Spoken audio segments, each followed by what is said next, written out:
Syahidi Muslim Update Ajwa TV, pemirsa, sebelum kita masuk ke informasi selanjutnya, saya akan sapa terlebih dahulu Ustadz At-Taufik Lutfi yang sudah bergabung bersama kami. Assalamualaikum Pak Ustadz. Waalaikumsalam warahmatullahi wabarakatuh, Mas Asran. Sehat Pak Ustadz? Alhamdulillah, sehat walafiat. Alhamdulillah, semoga kita sehat selalu ya Pak Ustadz, diberikan berkah dan rahmat dari Allah Pak Ustadz ya.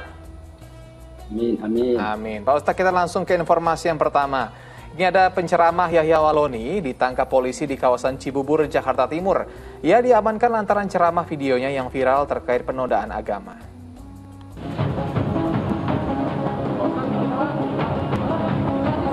Yahya Waloni ditangkap di kediamannya di kawasan Cibubur dan langsung dibawa ke gedung Barreskrim Polri Jakarta Selatan Kamis sore. Yahya ditangkap di tim Direktorat Tindak Pidana Siber Barreskrim Polri terkait penodaan agama. Ia dilaporkan oleh masyarakat cinta pluralisme soal dugaan penistaan agama terhadap Injil. Yahya dilaporkan bersama pemilik akun YouTube Tridatu, dan dalam videonya Yahya menyampaikan bahwa Injil tak hanya fiktif tapi juga palsu. Yang bersangkutan dilaporkan karena telah melakukan satu tindak pidana, yaitu berupa ujaran kebencian berdasarkan sara dan juga penodaan terhadap agama tertentu. Tak hanya Yahya Waloni, sebelumnya YouTuber MKC juga ditangkap terkait dugaan penistaan agama. Berdasarkan pemeriksaan saksi dan barang bukti, penyidik meyakini adanya tindak pidana secara sengaja yang menimbulkan rasa kebencian di tengah masyarakat.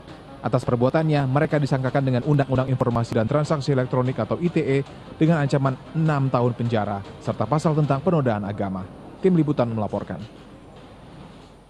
Astagfirullahaladzim, ini semoga aparat bisa menghukum dengan seadil-adilnya Pak Ustadz. Nah, Pak Ustadz, ini menarik Pak Ustadz. Bagaimana tanggapan Ustadz dengan ditangkapnya penceramah Yahya Waloni yang diduga kerap menyinggung keyakinan dan kepercayaan orang lain? Dan saya juga melihat ini bukan yang kali pertama Pak Ustadz, saya sempat lihat YouTube-nya juga sebelumnya. Ada yang kalau misalnya ketemu anjing di jalan tabrak aja, ada yang dia mau, istilahnya mau saat itu memperdakwah kursinya kursi non-muslim diganti, dia bilang gitu Ustadz. Jadi banyak hal-hal yang cukup ajaib gitu Ustadz dengan orang ini. Tangan Ustadz gimana? Ya, Masya Allah Mas Asran, semua kita sama di mata Allah, sama di mata hukum. Sehingga seluruhnya insya Allah kita serahkan kepada pihak yang berwajib. Namun ini dikaitkan dengan surat Al-Baqarah 269. Kata Allah Subhanahu wa Ta'ala, yu'til hikmata may yasha. Segala sesuatu ada hikmahnya. Hikmah yang teragung adalah bahwa kita ingin memberikan kebaikan namun dengan cara yang baik. Kita pula ingin menyampaikan kebaikan namun tetap tidak boleh mengganggu atau tidak boleh mericuhkan suasana yang lain. Karena kita semuanya sama di hadapan Allah, kita pula sama di hadapan hukum ini. Sehingga tentu kita sangat berharap bahwa hikmah dari peristiwa ini terus dijadikan sebagai pegangan bagi masyarakat kita, bahwa bagaimanapun kita tetap diikat. Ikatan kita adalah ikatan dengan Allah, ada tuntunan Allah, ada tuntunan Nabi, dan kita juga diikat dengan ikatan hukum, perundang-undangan yang berlaku. Siapapun yang memang melakukan hal yang bertentangan dengan nilai-nilai agama, nilai-nilai hukum, maka kita serahkan kepada pihak yang berwajib insya Allah. Nah Pak Ustadz, ini bagaimana sebenarnya prinsip-prinsip berdakwah sesuai syariat Islam Ustadz? Karena banyak beberapa mungkin ulama-ulama yang mungkin saya tidak mau menjudge gitu Ustadz ya, yang mungkin ilmu agamanya belum besar, belum tinggi gitu Ustadz, tapi sudah menggebu-gebu mengatakan ini, mengatakan itu, dikit-dikit ada yang bilang neraka segala macam gitu Ustadz, yang membuat mungkin si pengikutnya malah jadi saya takut nih gitu, atau mungkin ada yang saking istilah on fire-nya begitu Ustaz ya, Pak, sampai akhirnya menyudutkan agama lain begitu Ustaz. Syariatnya seperti apa sih sebenarnya? Ya, Mas Asran, pendakwah pertama adalah Nabi. Dan Nabi sebelum berdakwah dibekali oleh Allah ilmu. Dibekali oleh Allah sekian banyak bekal-bekal agar kemudian dalam proses dakwanya adalah sesuai dengan tuntunan Allah. Di surat An-Nahl 125. Ud'u ila sabili rabbika bil hikmati wal mau'izatil hasanati wajadilhum billati hiya ahsan. Ternyata kata para ulama, urutan pertama bil hikmah, dengan kebijaksanaan, dengan kebaikan, memperhatikan kearifan-kearifan yang ada, tidak menggebu-gebu dalam tanda kutip ya, tidak pula menentang ataupun bertentangan dengan yang lain. Karena kita hidup bukan dengan satu agama saja, kita hidup berdampingan. Ketika kita hidup berdampingan, maka kita menjaga kebaikan bersama. Yang kedua, dakwah ini kan tujuannya mulia, memuliakan manusia, bukan menghinakan manusia.